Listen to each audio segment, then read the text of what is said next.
Hallo, wer mich auf Mirkos Kanal noch nicht gesehen hat, ich bin Lars, ich habe einen eigenen YouTube-Channel namens Seriously, da gibt's Comedy und News und ich darf euch zusammen mit Mirko die 5 Weltreligionen vorstellen. Heute geht es hier in diesem Video um den Hinduismus, also entspannt euch, macht den oberen Hosenknopf auf und lehnt euch ein bisschen zurück.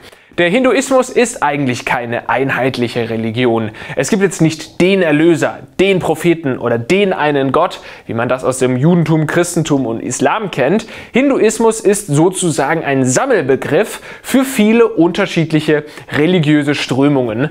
Der Hinduismus kennt so viele Götter, wenn ich mir jetzt für jeden eine Minute Zeit nehmen müsste, dann würde ich für dieses Video nicht 5 Minuten, sondern über 200 Jahre brauchen. Und wer weiß, ob Mirko bis dahin noch lebt, das weiß man ja nie. Wie viele Götter es im Hinduismus tatsächlich gibt, kann man jetzt nicht so genau sagen, aber an manchen Stellen ist von mehreren 100 Millionen die Rede. Es handelt sich also ganz eindeutig nicht um eine monotheistische, sondern eine polytheistische Religion mit vielen Göttern. Trotzdem lassen sich einige Hauptgötter ausmachen, zu denen komme ich dann gleich.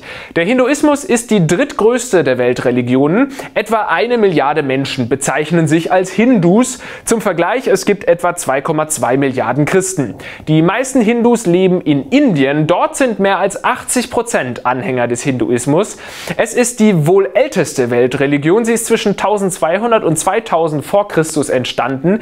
Die Aryer, die aber nichts mit den Aryern aus dem Nationalsozialismus zu tun haben, sondern ein Nomadenvolk aus Zentralasien waren, sind um 1750 vor Christus in das Gebiet des heutigen Indiens eingewandert. Da haben sie sich mit den am Fluss Indus ansässigen Volk vermischt. Es sind Traditionen und Bräuche entstanden, teilweise wurden die vom jeweils anderen Volk übernommen und das waren die Ursprünge des Hinduismus. Der Name entstand im 13. Jahrhundert durch muslimische Einwanderer. Der iranische Name für den Fluss Indus lautet nämlich Hindu. Deshalb wurden die Einheimischen eben Hindus genannt. Hindus glauben an die Wiedergeburt. Sie sind davon überzeugt, dass es ein Leben nach dem Tod gibt. Die menschliche Seele ist unsterblich. Sie lebt nach dem Tod in einer neuen Form weiter. Es ist also ein ewiger Kreislauf aus Geburt, Tod und Wiedergeburt. Diesen Kreislauf nennt man Samsara. Jetzt ist es aber nicht so, dass man machen kann, was man will, weil man ja sowieso immer wieder neu geboren wird. Wenn du nämlich ein schlechter Mensch warst, dann wirst du vielleicht als Tier oder sogar als Stein wiedergeboren. Und wir sprechen hier nicht von Onyx oder Geowatz, sondern von einem Kieselstein oder etwas noch uncoolerem. Die Gesamtheit der guten und schlechten Taten heißt im Hinduismus Karma. Ein Hindu muss also versuchen, im Leben möglichst viel gutes Karma zu sammeln. Und wenn man ein verdammt gutes Leben geführt hat, dann kann es sogar passieren, dass man den ewigen Kreislauf verlassen kann. Das heißt dann Moksha oder Nirvana. Es ist die Erlösung, das letzte Ziel des menschlichen Lebens. Daran glauben alle Hindus, egal welcher Strömung sie angehören. Genauso wie an Brahman. Das ist sozusagen die Allseele, eine göttliche Kraft, aber ohne Gestalt. Sie ist sozusagen die Ursubstanz des Lebens und liegt außerhalb des menschlichen Bewusstseins. Und ihr merkt, da wird es also sehr philosophisch. Brahman wurde zum ersten Mal in den sogenannten Veden erwähnt.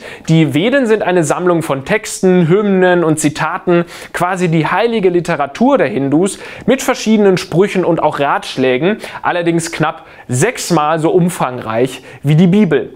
Aus diesen Veden sind viele bekannte Rituale im Hinduismus entsprungen. Wir alle haben schon mal den für Inder charakteristischen Punkt, meist roten Punkt auf der Stirn gesehen.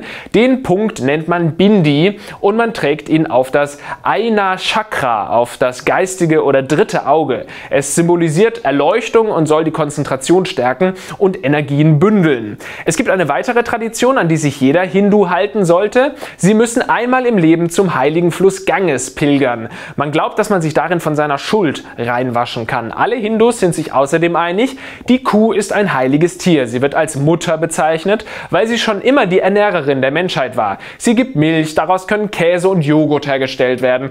Sie wird als Zugtier eingesetzt und so weiter. Heilig ist sie auch, weil Gott Krishna unter Kühen wohl aufwuchs und von ihnen genährt und geschützt wurde. Wenn man eine Kuh füttert, dann gilt das bis heute als Ritus, um Krishna zu ehren. Und bei dem Stichwort Krishna sind wir auch schon bei den Göttern angelangt. Krishna ist der Gott mit der Flöte, der bei den Hirten aufwuchs. Er ist eine der populärsten Gottheiten in Indien. Vielleicht hat euch ja in Europa oder wie bei mir in Neuseeland schon mal jemand angesprochen, der euch von Krishna erzählen wollte. Die sogenannte Hare Krishna Bewegung will schon seit seit Jahrzehnten das Krishna-Bewusstsein im Westen verbreiten.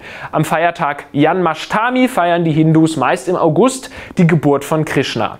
Ein weiterer wichtiger Gott ist Shiva. Er steht für Schöpfung und Neubeginn sowie für Erhaltung und Zerstörung. Er wird meist meditierend mit einer Mondsichel am Kopf dargestellt. 2 Hände sind in Meditationsstellung und die beiden anderen tragen Dreizack und Sanduhrtrommel, die als Symbol des Lebens und des Todes gilt und von mehreren Göttern getragen wird. Dann gibt es da noch Vishnu, der Gott der Güte, der das Unheil abwendet, und zwar entweder in Tier- oder Menschengestalt. So einfach ist die Abgrenzung zwischen den Gottheiten aber nicht. Oft ist zum Beispiel die eine Gottheit ein Avatar einer anderen. Zum Beispiel ist Krishna der 8. Avatar von Shiva. Oder 3 Gottheiten Brahma, Vishnu und Shiva bilden zusammen das Konzept der 3 Gestalten Schöpfung, Erhaltung und Zerstörung, Trimurti genannt. Ja, zugegeben, das ist alles gar nicht so einfach, aber ich hoffe, ich habe euch zumindest so einen kleinen Überblick liefern können.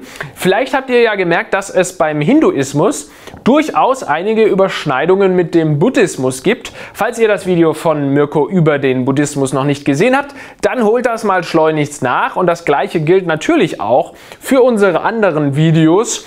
Schaut sie euch alle an. Mit dem Hinduismus endet dann auch unsere Reihe der Weltreligionen. Ich denke, Mirko wird mir dazu stimmen. Es war schon ziemlich schwierig, eine Religion in knapp 5 Minuten zusammenzufassen. Hat auch nicht immer ganz geklappt, aber es hat mir richtig Spaß gemacht. Vielen Dank also an Mirko, dass ich Gast auf diesem großartigen Kanal sein durfte. Ich würde mich natürlich auch darüber freuen, wenn ihr auch auf meinem Kanal Seriously vorbeischaut. Mit jedem Abo komme ich auch einen Schritt weiter zur Erleuchtung. Das müsst ihr vielleicht noch wissen. Schreibt jetzt noch in die Kommentare, welche Religion euch noch am ehesten zugesagt hat, oder fragt ihr euch eher, wieso Menschen überhaupt noch religiös sind.